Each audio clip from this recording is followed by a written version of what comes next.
और अब हम चलते हैं एक अपने ख़ास प्रश्न की ओर, चूँकि बार-बार इस संवाद में स्किल का नाम आ रहा है, एक कौशल की बात आ रही है।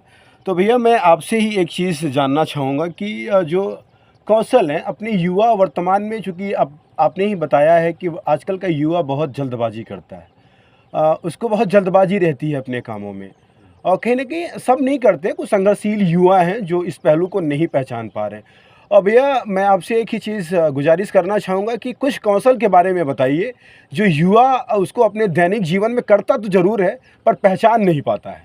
तो ऐसे 2-4 कौशल के बारे में उनको बताएँ, जिससे वो अपना प्रॉब्लम और सॉल्यूशन कह सकते हैं, वो कर सकें।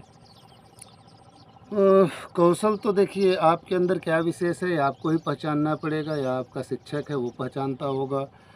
हर किसी में एक कुछ विशिष्ट प्रतिभाएं छिपी होती हैं, उन्हीं को हम कौशल कहते हैं।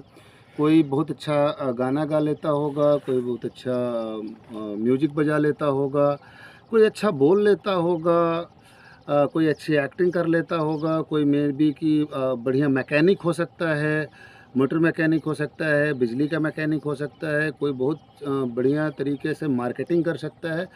हम ऐसा नहीं है कि किसी के अंदर कोई क्षमता नहीं है, हर बच्चे के अंदर विशिष्ट क्षमताएँ मौजूद हैं, बस उन्हें पहचानने की और उन्हें निखारने की ज़रूरत है। अब इतना कम समय में किसी बच्चे के साथ इंटरैक्ट करके तो चीज़ें नहीं हो सकती, बिल्कुल। लेकिन अगर आपके घर वाले, आपके शिक्षक और दूसरी चीज़ आप स्वयं अ, आप बेहतर जानते होंगे कि आपके अंदर बेहतर क्या है।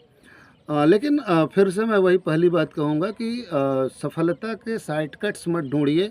अभी कौशल की बात हो रही है, एक योजना आई थी प्रधानमंत्री कौशल योजना। बिल्कुल, हाँ भैया। और उसका जो लक्ष्य था वो ये था कि हम युवाओं को विभिन्न प्रकार के कौशलों में प्रशिक्षित करेंगे और फिर वो युवा आगे चल के उस प्रशिक्षण का लाभ उठाते हुए देश, समाज और अपने जीवन के प्रति कुछ अच्छा हाँ, अच्छा करेंगे। कर सकेगा। लेकिन उसका जो रिज़ल्ट आया वो ये है कि 5-5 सौ रुपए में, हज़ार-हज़ार रुपए में उसकी सर्टिफ़िकेट्स लोगों ने खरीद लिए और रियल लाइफ में कोई स्किल है नहीं, बस डिग्री दिखाने के लिए है। बहुत सारे युवा ग्रामीण क्षेत्रों से जुड़े हुए हैं, एक कटु बात कहना चाह रहा हूँ और वो बात ये है कि आप बीए कर लेते हैं, आप बीएससी कर लेते हैं, आप बीकॉम, एमए, एमकॉम, एमएससी कर लेते हैं और कहाँ से करते हैं, क्लासेस करते हैं कि नहीं करते हैं, तो क्या आपको नहीं लगता है कि वो डिग्री सिर्फ़ और सिर्फ़ एक कागज़ का टुकड़ा है, रियल स्किल आप में आई नहीं है? अगर आपको 10 शब्द बोलने को कह दिया जाए तो बड़ी मुश्किल हो जाएगी। बिल्कुल, तो बिल्कुल। थोड़ा-सा आप अपने अंतर्मन में झाँकिए, बेहद ज़रूरी है। देखिए आपका मूल्यांकन कोई नहीं कर सकता, बहुत सही। आप अपना मूल्यांकन स्वयं करिए। दुनिया से आप झूठ बोल सकते हैं, अपने से नहीं बोल सकते। तो ये इस चैनल के माध्यम से मैं आपसे यही निवेदन करूँगा कि आप अपने से झूठ मत बोलिए। बोल भी नहीं सकते, आपको भी पता है कि आप झूठ बोल रहे हैं, तो कम से कम अपने प्रति ईमानदार रहिए। स्किल्स आप जानते हैं अपनी, उसको निखारिए लेकिन पूरी ईमानदारी के साथ। बहुत बढ़िया। निश्चित तौर पे अगर हमारे युवा अपने स्किल्स पे काम करेंगे, ईमानदारी पूर्वक उसे निखारेंगे, तो बहुत जल्दी जैसे मोदी जी का विज़न है 2047 तक हम विकसित भारत बनाने की बात हो रही है, लगातार योजनाएँ और संवाद इस दिशा में चल रहे हैं।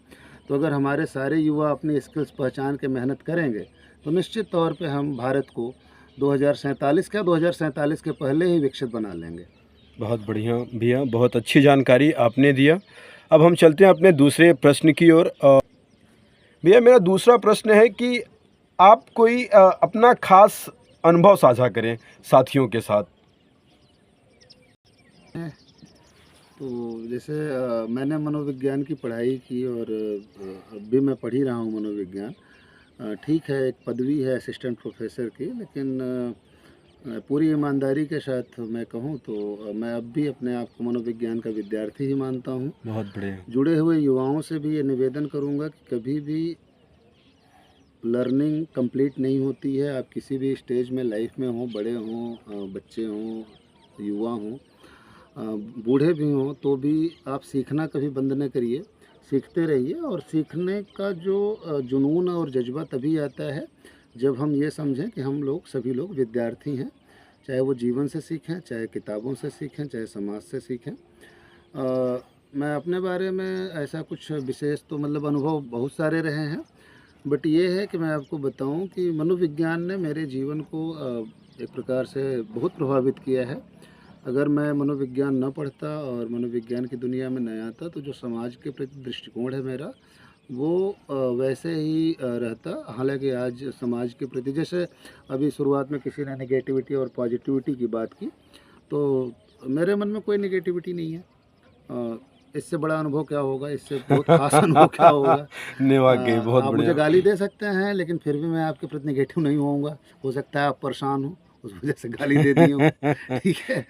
तो क्योंकि परेशान आदमी ही गाली देता है, प्रसन्न आदमी गाली नहीं देता सही है, बहुत, बहुत, बहुत, सीधी-सी बहुत बात है, सही कह रहे हैं, परेशान ठीक है? व्यक्ति ही गाली देता तो है। मनोविज्ञान पढ़ने के माध्यम से मैं ये समझ पाया हूँ कि अगर कोई गाली दे रहा है तो वो परेशान ही होगा और बजाय उसके ऊपर गुस्सा करने के उसके प्रति दया दिखानी चाहिए। उससे पूछ ही लेना चाहिए भाई क्या परेशानी है आपको, और मैं भी कि आपको अपना समझ के वो परेशानी बता दे, क्योंकि अपना ही समझ के तो गाली दे रहा है, राह चलते तो हम किसी को गाली देते नहीं बिल्कुल, हैं, बिल्कुल सही। ठीक है? तो मनोविज्ञान में ये खास अनुभव रहा है और आप भी इस तरीके के अनुभव कर सकते हैं।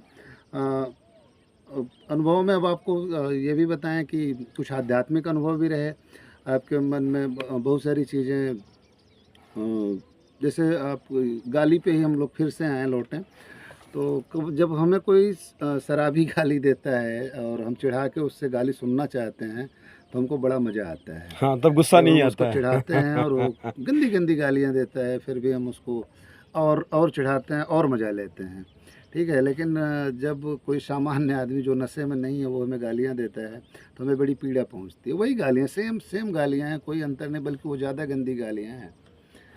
तो बस आप समझ लीजिए कि ये परेशानी वाली बातें हैं। और अगर अगला परेशान है और वो गाली दे रहा और उसके बाद ये बड़ा रोग है, बड़ा संक्रामक रोग है, कोरोना से ज़्यादा तेज फैलता है ये वाला। उसने हमको गाली दी और हम बिना सोचे बेचारे खुद शुरू हो जाते हैं गालियाँ बिल्कुल, देना। बिल्कुल, बिल्कुल उसने सही। एक नेगेटिव बात की और हमारे मन में तो नेगेटिविटी भरी हुई है। कहाँ से आती है नेगेटिविटी? कहीं से नहीं आती, आपके अंदर भरी हुई है। आपने अपने अंदर भरी हुई है, निकाल फेंकिए उसको। कोई ज़रूरत नहीं, क्यों कचरा ढो रहे हैं? आप अपने घर में कचरा रखते हैं क्या? अभी दिवाली बीती, हम लोगों ने ढेर सारी सफाइयाँ की हैं। आप भी अपने मन को साफ कर लीजिए। जितनी नेगेटिविटी है हटाइए उसको, क्या ज़रूरत है उसको? कभी तो चिंतन करिए, विचार करिए, बैठिएगा, सोचिएगा। हो सकता है तुरंत ना समझ में आए, लेकिन 2-4 महीने में, 2-4 10 दिन में हो सकता है आपको थोड़ा तो समझ में आएगा कि नेगेटिविटी से हम और नेगेटिविटी फैलाते चले जाते हैं और पॉजिटिव जिस दिन हुए और उस दिन से पॉजिटिविटी फैलने लगेगी। तो अनुभव यही है, अनुभव तो बहुत सारे हैं, ख़ास अनुभव भी बहुत सारे हैं, लेकिन अब ये तो मतलब वो पूछना पड़ेगा कि किस अनुभव के बारे में सुनना चाहते हैं। तो ऐसे तो अम्ब्रेला टर्म हो गया कि अनुभव के बारे में बताइए, ख़ास अनुभव के बारे में। लेकिन ये है कि बहुत सारे बच्चे आते हैं सलाह लेने, बहुत सारे बड़े लोग भी आते हैं सलाह लेने, और निश्चित तौर पे मनोविज्ञान की जो बातें हैं, जो सिद्धांत हैं, जो अच्छे-अच्छे मनोवैज्ञानिकों के अनुभव रहे हैं, उनसे लाभ होता है। आपको भी अगर कोई समस्या हो तो आप निश्चित तौर पे जो है किसी मनोवैज्ञानिक से मिलिएगा ज़रूर, और निश्चित तौर पे आपका जो है जो समस्याएं हैं या जो उलझनें हैं उनका समाधान होगा। अनुभव तो ये है कि कोई ख़ास अनुभव इस तरीके का नहीं है कि मैं आपको बता दूं, नहीं, बहुत बढ़िया अनुभव ठीक है? भैया आपने शेयर किया है और युवाओं के लिए तो ख़ासकर अनुभव ये बहुत मायने रखता है कि आपको हाँ, सीखने को एक मिलता चीज़ है। और भी है युवाओं के संदर्भ में कि अब मैं देखता हूँ युवाओं को कि बड़ी जल्दी तैश में आ जाते हैं। उनका मतलब इज़्ज़त चली जाती है। कहाँ जाती है भैया आप लोगों की इज़्ज़त? और फिर वापस बहुत कैसे आ बढ़िया, जाती बहुत है? बढ़िया। अगर चली